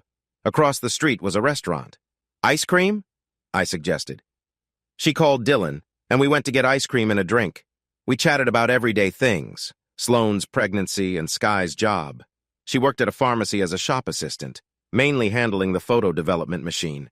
When we got back to the house, Dylan went in to wake Mom. She came out looking worried. What's wrong, Mom? It's Sloane. She had to go in for some tests. Sky could tell that the doctor was worried. She sounded scared, she said. Without hesitating, Sky picked up her phone and went to sit at the outdoor table while she talked to Sloane. Mom looked anxious, too. To help calm her down, we hugged each other again. She'll be fine, Mom. Mike will take care of her. Usually I wouldn't worry, but Mike is not home. He's in Christchurch for a training course. Lila will keep an eye on her. With a long sigh, Mom nodded. Yes, dear, she will.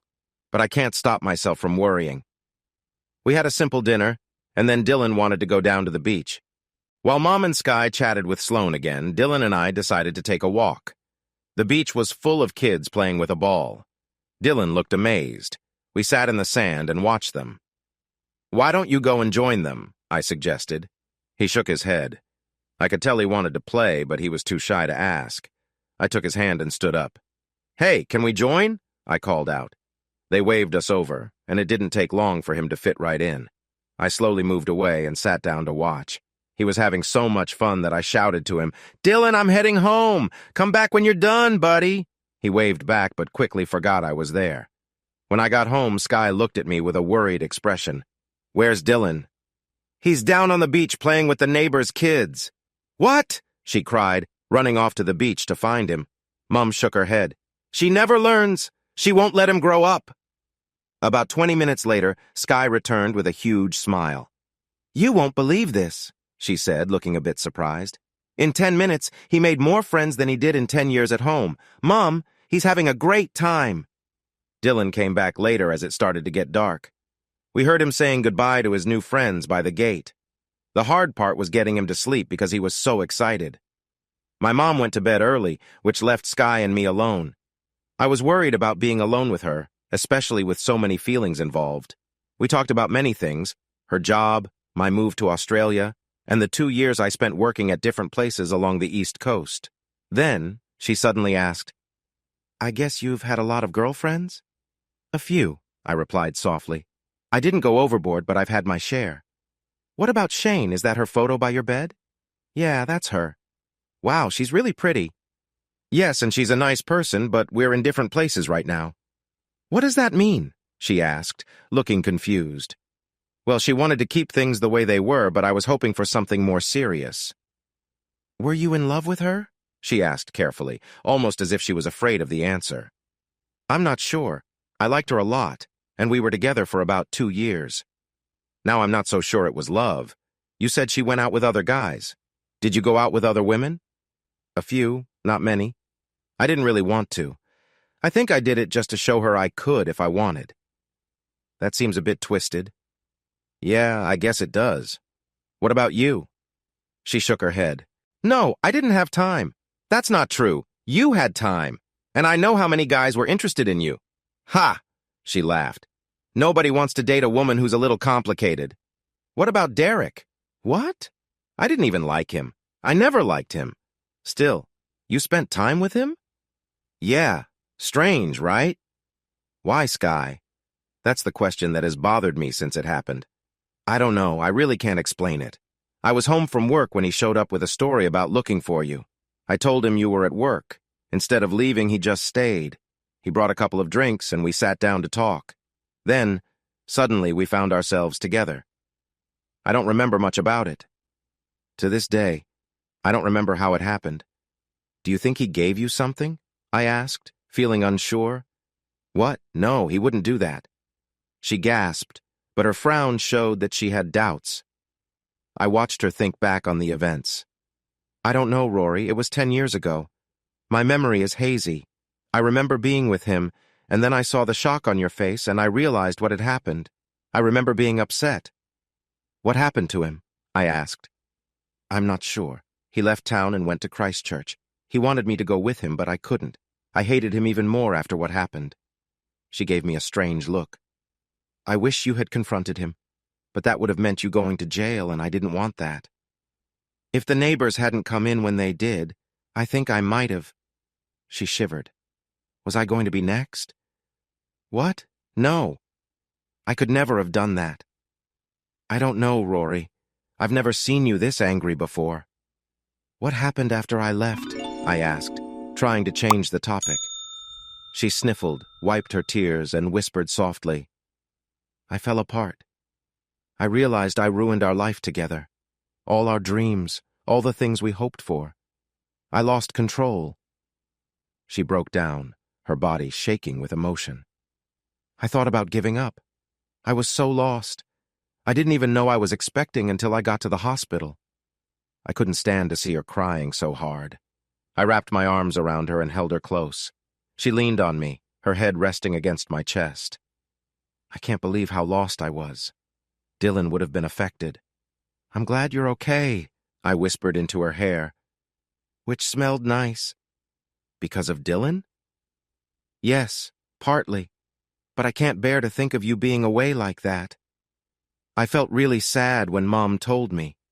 "It wasn't your fault, Rory. It was all on me. I made mistakes. I let you down, I let myself down, and I let your family down."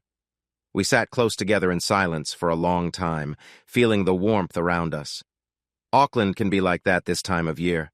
It was almost midnight when we finally went back inside. "Good night, Sky." She gave a small frown. "Good night, Rory. Thanks again for having me over. The next few days were busy. We went to the zoo, Kelly Tarleton's, and Motat. We acted like excited tourists. I wanted to show them everything, and I didn't have much time. Dylan was the new kid. He made friends with the neighbors' kids right away, and they played together each day. They helped fix an old bike so he could ride with them. They really got along well. But Mom was worried. She became more concerned each day. By the end of the first week, she pulled me aside. "Rory, you don't need me here. Sky can take care of Dylan while you work next week. I really should go back to be with Sloan." It was tough to see her leave, but she was right. Sloan needed her. I kept thinking about that day. Derek knew when I worked. He knew I wouldn't be home. He wouldn't have known Sky was back unless he was watching her somehow. The real question was, why? He had always shown interest in her. I had caught him looking at her in a way that bothered me. He laughed it off when I pointed it out, but I didn't let it go. What Sky said kept playing in my mind. Why did he go there? Was he really the kind of guy who just wanted to be with my wife? Could I trust what Sky was telling me? Maybe she made up the story to hide something. It just didn't add up. We focused on making Dylan's holiday fun. We took trips to all the beautiful spots nearby. During this time, Sky and I got closer. When the neighbors asked Dylan if he wanted to sleep over, he was very happy. He packed his bag quickly and left. This gave Sky and me some free time. I thought, why not? "Sky, do you want to go out for dinner tonight?" She smiled and seemed really excited. "Really? That would be great. I haven't gone out to eat in a long time." "Then put on something nice. Let's get going." I changed my clothes and waited for her. After a bit, she came out looking lovely. Her dress was a simple little black dress, but the way she wore it made all the difference. I told her how great she looked. "Wow, you look amazing." She blushed a little. "Thanks, but you're just saying that." I picked a local restaurant I liked, and we had a nice dinner together. The conversation flowed easily, and I was enjoying it until I felt a gentle tap on my back. I turned around and saw Shane. "Hey, Rory, how are you?" She leaned down and we shared a quick greeting. "Who's your friend?" she asked, looking at Sky. "This is Sky. Sky, this is Shane." They reached out and shook hands. Then Shane's eyes widened. "Wait a second. Oh no, is this your ex? The one you were really upset with?" "Come on, Shane, that's not necessary." I noticed Sky's expression change. She looked upset, and it hurt to see that. "Shane, maybe you could give us a moment alone? I'm sure you're here with someone else." "Hey, no need to be rude, Rory. I didn't mean to interrupt." She left quickly, but her words lingered in the air. "You really thought about me that way?" Sky asked, looking surprised. "Do you hate me that much?" "Yeah, at that time I did feel that way. I held on to that feeling for a long time." "Ugh, Sky, you really hurt me." She got up quickly. "I think we should leave." She walked off toward the door, and I rushed to pay the bill. Sky waited by the car, looking really upset. Once we were inside, she started to cry more than just a few tears. I reached out to comfort her, but she pushed me away. "Just take me back to your place. I'd rather be sad there." "Sky, I said those things because I was mad. I'm past it now. I just wanted us to have a nice evening together." "Did you know she was going to be there? Were you trying to upset me on purpose?" "No way, that's not true. I had no idea she'd show up. I'm really sorry it happened." "Does she know everything?" "Kind of. She probably thinks I'm terrible. Who cares what she thinks? She's not in my life anymore. I don't care what she thinks." "Maybe not, but I do." Sky cried, her face stained with tears and messy makeup. When I got home, she went straight to her room, leaving me alone and confused about what just happened. Shane didn't seem to want anything to do with our relationship, but now, out of nowhere, Sky wanted to show she cared. Later that night, I heard Sky crying from her room, which hurt me deeply. I wanted to go in and comfort her, but I didn't have the courage, so I got into bed and waited for sleep to come. The next morning felt cold and heavy. Sky didn't say a word to me. As I was leaving, I tossed her the car keys. "I'll take the bus. You can use the car if you need to." The day moved slowly. I struggled to concentrate at work. When I got home, the smell of something nice filled the air. Dylan ran up to hug me. Sky appeared as I walked inside, giving me a shy smile. "Rory, I'm sorry for last night. I shouldn't have been upset. Can you let me try to fix things with you?" "Sure, it's already forgotten. What is that smell?" It's sweet, spicy pulled pork burgers and very spicy lemon chicken kebabs. Wow, if they taste as good as they smell, it will be great. Dylan walked over slowly and asked, "Can my friend Joseph sleep over tonight? Mom said I should ask you." Before I could respond, Sky leaned in close and whispered, "He has never had a friend sleep over." Her eyes looked hopeful. She really knew how to make me feel guilty. I bent down and picked Dylan up. "Of course you can. Is Joseph coming for dinner?" "If he can." Dylan dashed out the door, excited to tell Joseph the good news. "Thank you, Rory. I feel like I say that a lot these days," she said. "I don't think you'll be thanking me later. You're not getting any sleep tonight." She winced a bit. "I can handle that. You don't understand how important this is.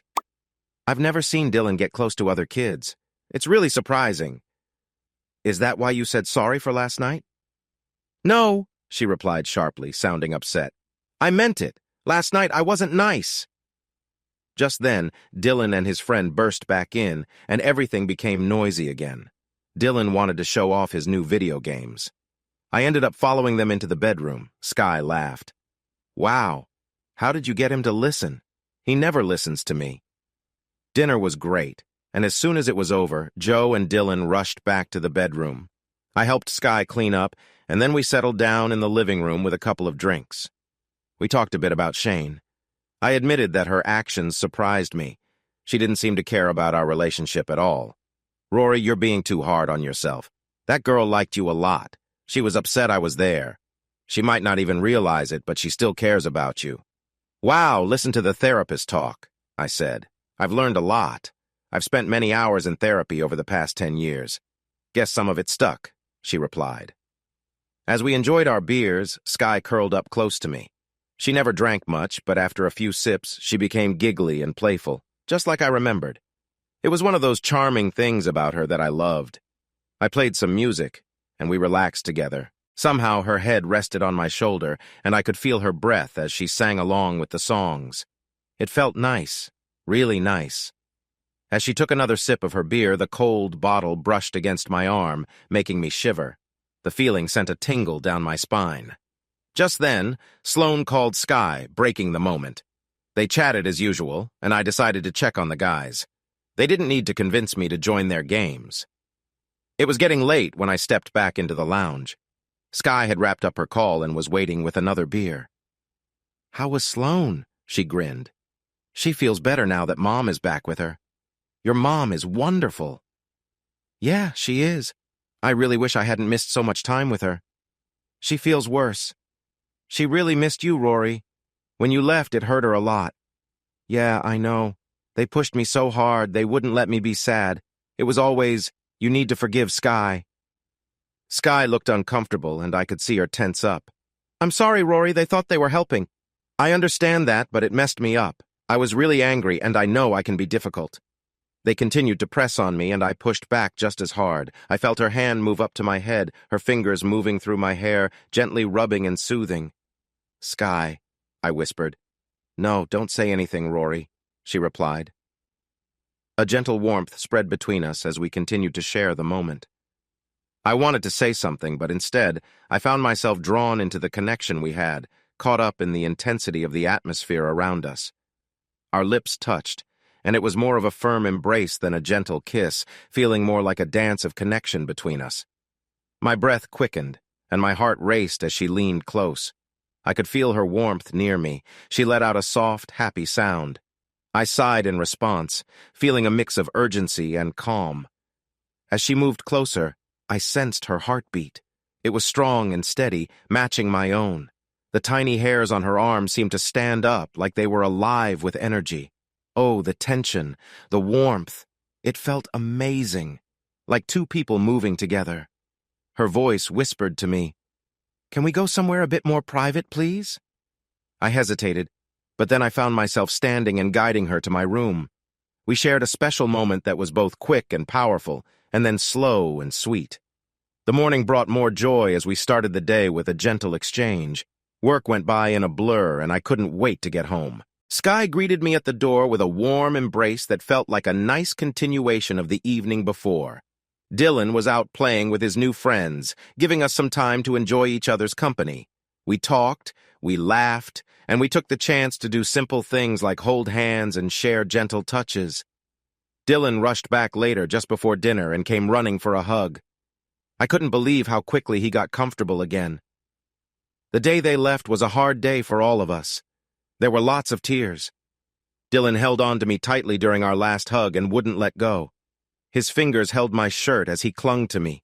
Sky had to gently pull him off me. With one last wave, they headed out. Halfway to the gates, Dylan turned around and ran back for another hug. "I will miss you, Dad," he said. His words made me tear up and I couldn't hold back my tears. "I'm going to miss you too, son. I'll call every day, I promise." Sky came back to get him. As we hugged again, I whispered through my tears, "He called me Dad." She gave me a kind smile. "I heard, sweetheart. He cares about you, Rory, just like I do." Now that she was back in Oamaru, I was surprised at how empty and quiet everything felt. There was no laughter, no kids running around. It wasn't just Dylan that I missed. I also missed Sky. The last days of her visit were so wonderful that I felt a deep sadness. Someone had taken all the joy from my home, leaving it cold and empty. I kept my promise and called every day, but the cheerful Dylan I knew seemed distant. Instead, he was now a quiet, shy boy. We did enjoy some happiness when we talked and worked on homework together. Sky seemed down too. Everything felt gloomy. Long-distance relationships are tough, especially ours because of our past and my trust issues. I couldn't shake the worry. Was she being truthful about what happened with Derek? It was strange when he showed up that day. I needed to know why. Why? Sky just finished work and said the same thing again.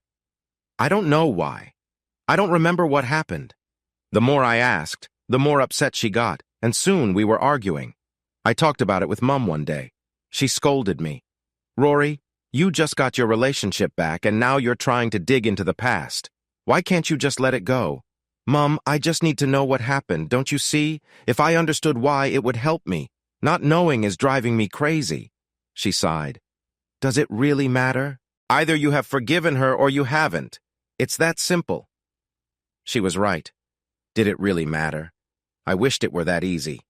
If it was just simple, like it was with Shane and me, but it wasn't. There was no warning or talk about it. Christmas was our first chance to reconnect. I decided to fly instead of drive. Sky picked me up from Oamaru Airport, and Dylan ran into my arms, followed quickly by Sky. The way she hugged me felt wonderful.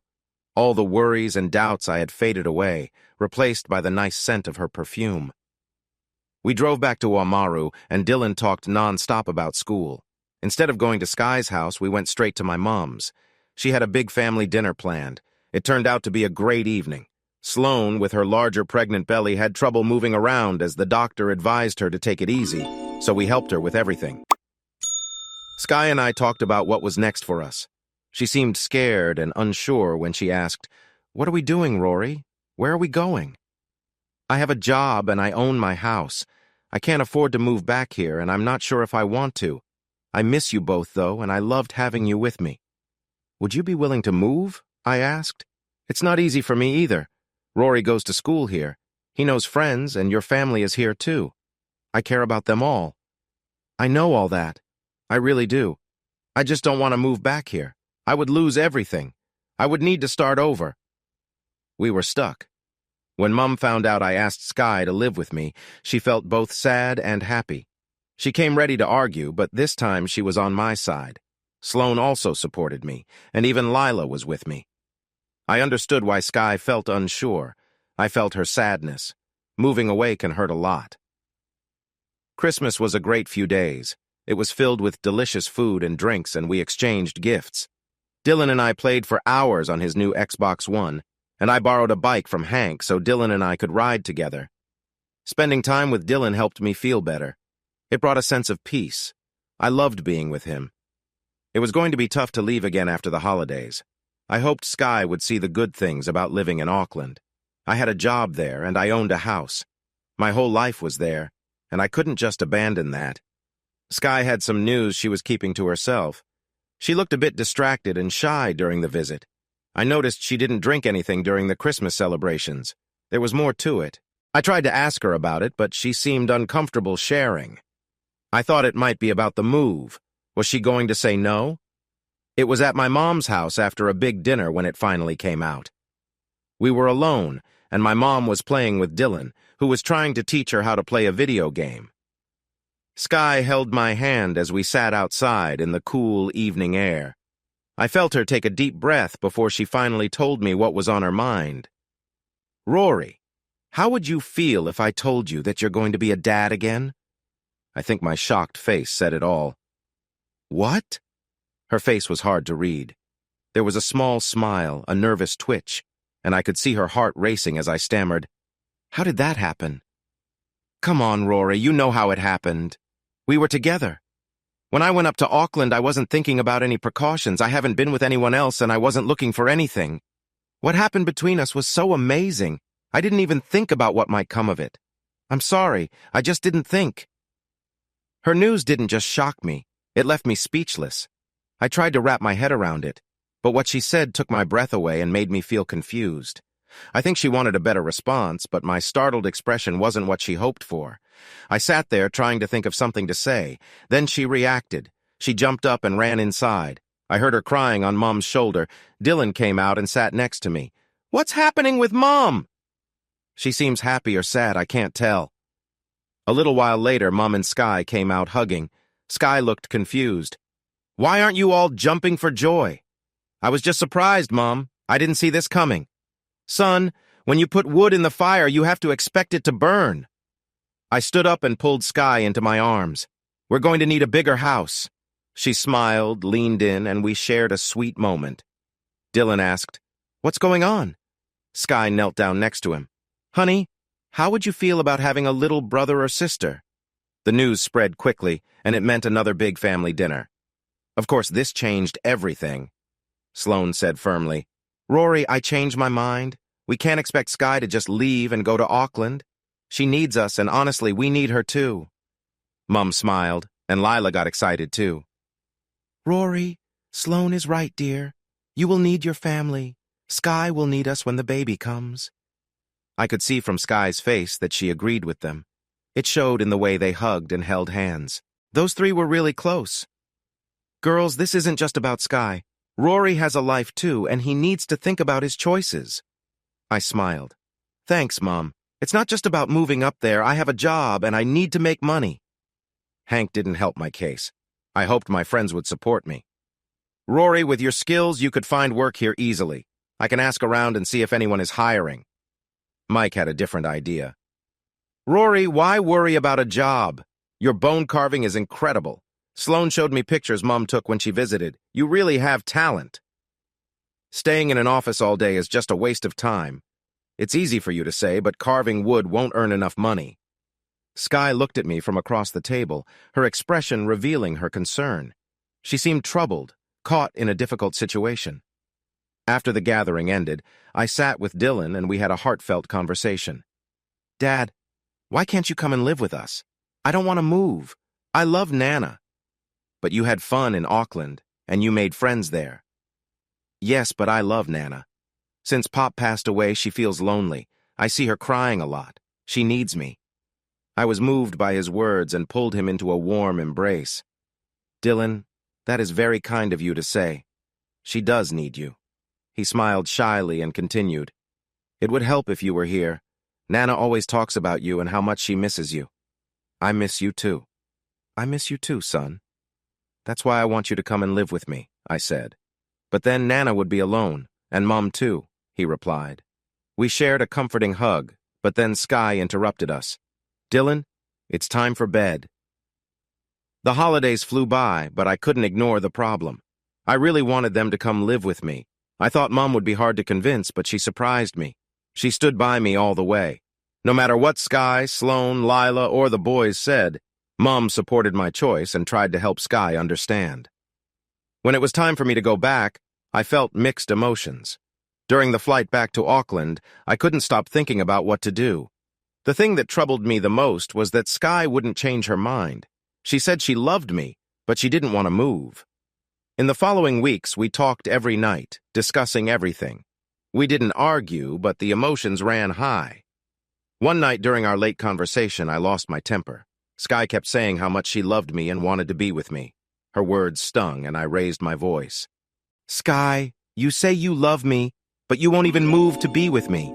It's as if you care for me but are with someone else, a guy you didn't even like. I don't think you love me at all. You just want support for your kids. She replied, Forget you. And then the call ended. We didn't speak for days. It felt like we were trapped in a moment we couldn't escape. 4 nights later, she finally called me. The beginning of the conversation was a bit tense, but we both apologized and things seemed to improve. That's when she started sharing her feelings. I quit my job and I'm having a garage sale this weekend. What? Why? I asked, surprised. I'm trying to get money to move to Auckland. You're coming? I said, feeling really happy. Yes, it feels strange, but if it means so much to you, I'll do it. I'll live anywhere. All I know is, I don't like how we've been arguing lately. I really want to be with you. And you were right. Dylan did get more comfortable up there. It felt like everything had changed, and I couldn't stop smiling. Thank you, Sky. I promise you won't regret this. Mum wasn't as sure, but she still helped Sky with her garage sale and cleaning out her house. However, she wasn't entirely on board, as if she was caught between conflicting feelings about letting go of something significant. A few days later, a flyer from a realtor came in the mail. We want to sell your house. We have ready buyers waiting. Could I? While I searched for new places, I explored homes around Oamaru.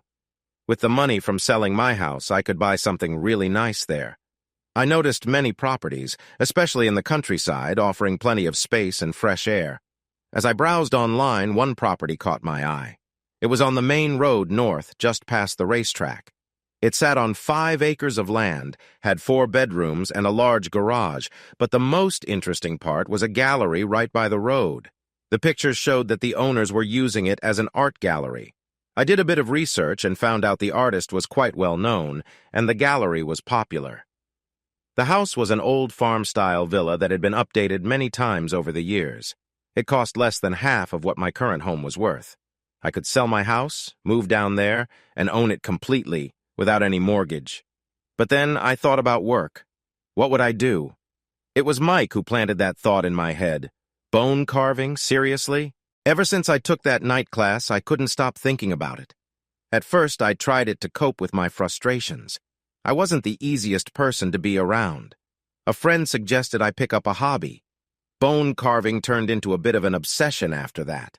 I even sold some of my pieces through a friend at the Takapuna markets. It made some money, but not nearly enough to live on. One evening, as I spoke with Hank, he called me about helping Sky pack for her move. During our chat, I asked him, Hey, how serious were you about helping me find work? He chuckled lightly. Rory, with your skills, I could find you work easily. It might not pay as well as in Auckland, but hey, we all find a way to get by. I laughed at his joke about people from Auckland. There's a big difference between just getting by and truly living, my friend. Rory, if you're serious, I might be able to make some calls. Go ahead, but you have to keep it a secret. I don't want to get Sky's hopes up. The truth is, if I can't find a good job, I won't be moving. Don't worry, buddy, it'll stay between us. Not even Sloan can know, I said sharply. In the next few days, I called the agent in Oamaru about the house for sale, and I arranged for my current home to be listed. Everything happened so fast that I could barely keep up. I got an offer for my house that was better than expected. I couldn't turn that down. I asked Hank to check out the property in Oamaru. He not only liked it, but said they were open to negotiating. With that in mind, I made a bold offer, and the owners agreed. That was it. I felt stuck with no way out. Everything happened so fast that I suddenly found myself without a job. Hank stuck to our agreement. He kept my secret. It was a tough secret to hold on to. I wanted to share it. I planned to just show up at Sky's place and tell her. It was a great plan, but it didn't work out. Sky had finished selling her things, sold her car, and was about to buy plane tickets for herself and Dylan. She was moving even faster than I was, and I knew I had to tell her soon. Then Sloan unexpectedly needed help. She went into labor, and Sky jumped in to assist her. Sky couldn't just leave her best friend alone during such an important moment. Everyone was so focused on Sloan giving birth that they forgot about me. I rented a truck, packed up my stuff, and hit the road. I sent my car by train and put everything else in the truck. My boss was understanding and let me leave without having to work my last days. I kept getting updates about the baby. I couldn't tell who was more excited, my mom or Sky. It was easy for me to slip away. They were so focused on the baby's arrival that they didn't even notice me. I drove through the night and caught the 11 o'clock ferry across the Cook Strait. The ferry ride allowed me to get some rest, though it was interrupted at 12:30 by a loud and joyful call from Sky. "It's a boy! A beautiful baby boy!" I heard my mom take the phone. "He's so handsome, Rory. He really is beautiful." Sky got the phone back. "Sorry to wake you. We're all just so excited. You should see Hank. He can hardly speak because he's so thrilled." I offered my congratulations, and she replied, "Now get back to sleep. Too bad you're not here. Hank is planning some sort of celebration. On second thought, maybe it's for the best." Yes, Hank is something else." "Stop it," she laughed. "Go back to sleep." After the phone beeped, I looked out the window into the dark. The gentle rocking of the ship made me want to sleep again, so I curled up on one of the sofas. On the other side, I checked my phone. It was 1:30, gloomy and raining lightly. I stopped at an all-night garage to fill up my tank. I bought a couple of meat pies, some coffee, and a few cans of soda, and then I got back on the road. I had a 7-hour drive ahead of me. At least the truck had a radio. The drive along State Highway 1 was amazing. The road hugged the coast. It wasn't a clear night, but the lightning flashes lit up the sky like fireworks. The lightning hitting the water made it shine bright, almost like it was glowing. I passed by Kaikoura, Cheviot, Amberley, Kaipoi, and finally arrived in Christchurch. I took a quick break for food and a shower at the truck stop. As the sky began to brighten, dawn was approaching while I drove through Rolleston. By the time I got to Ashburton, the day had fully arrived. Traffic got heavy and I had to move slowly. I reached the edge of Oamaru around 9. I parked in the garage and really needed to use the bathroom. After stretching and taking a quick walk, my phone rang. "Hi, Rores. Sorry for calling you last night. I hope I didn't keep you up." "No problem, Sky. I'm happy you called. How's the little guy?" "Oh, he's beautiful. We're on our way back to the hospital soon to visit him." "Where are you staying?" I asked, stretching again and stifling a yawn. "At my mom's place. Don't worry, I'll still come over. I'm just going to wait here for a few days until Sloan gets back." "Sounds good. How's Dylan?" "He's great. He's coming with us today to meet his new cousin. I think he's just as excited as we are." "That's awesome. Give him a hug from me. Tell him I love him." It was hard to find a parking spot big enough for the truck at the hospital. I gathered up my big bunch of flowers and my box of chocolates, then walked inside. The hospital isn't very big. The nurses at the front desk pointed me to the right place. I could hear laughter and giggles. It sounded like the whole family was in that room. I peeked around the door. There they were, all gathered around the bed while Sloan held her new baby. Taking a deep breath, I cleared my throat and called out, "Congratulations!" All the chatting stopped and Sky looked surprised. "Rory, what are you doing here?" "Well, I couldn't miss the chance to see my brand new nephew, could I?" Dylan ran over and hugged me around the waist. "Dad, wow, you're here!" I bent down and smiled at him. "Yes, I am, son." "But how did you get here?" Sky asked, looking puzzled. "I came in my truck." "Your truck? Why did you take a truck?" "I needed it for all my things." Hank walked over and we embraced as brothers do. "Welcome home, bro." "Thanks, buddy." Mom came over and gave me an even tighter hug. "Does this mean what I think it means?" "Yeah, it does, Mom. I'm worried the town is getting worse. I just bought a house here." Lila rushed to me and I caught her in my arms. Mike walked over and shook my hand. "Welcome home, brother." Sky looked shocked. She stood there with her mouth open, surprised. When she finally moved, she stepped forward, and we shared a warm moment. After she stepped back, I walked to the bed and handed Sloan some flowers and chocolates. "Let's trade," I laughed. We exchanged gifts, and for the first time I held a tiny baby in my arms. A mix of feelings rushed over me. Soon, I would be doing the same with our own baby, but I also felt a bit sad. I had missed so much of Dylan's life. I wished I could have held him like this. It was a wonderful day. Sky and I drove into town to get the keys to our new place. When we parked outside, I asked, "So, what do you think?" She hadn't said much since we left the hospital. Rory, it's amazing. I can't believe it. You're here, and we have a house. It's so much. I'm really happy. That's great, but this isn't just a house, Sky. If we want it to work, it needs to feel like home. We walked around the house, and we were almost finished when Mum, Lila, Hank, and Mike arrived to help carry our furniture inside. It took the rest of the day, but it looked pretty nice. We used the truck to gather Sky's things, and I dropped the truck off at the rental place on my way to visit Sloan. As we were all leaving, Mike said, "Hey, I think I've got a job for you. But I need to be honest, I think you should focus on your bone carving. You have a talent, and I don't want to see it go to waste." I want to do that, Mike. I'm just not sure I'm good enough yet. I'm really going to give this a shot. I just want a job as my safety net. If the bone carving goes well, that's great. If not, I still have a job to fall back on. Come on, you're talented. You need to believe in yourself. Yeah, belief isn't something I have much of. It's part of my past. Sky's frown turned serious. I hope I can change that, Rory. I will spend my whole life helping you believe again. She moved closer, and as my arm rested on her shoulder, I said, I can't wait for that. Things went well.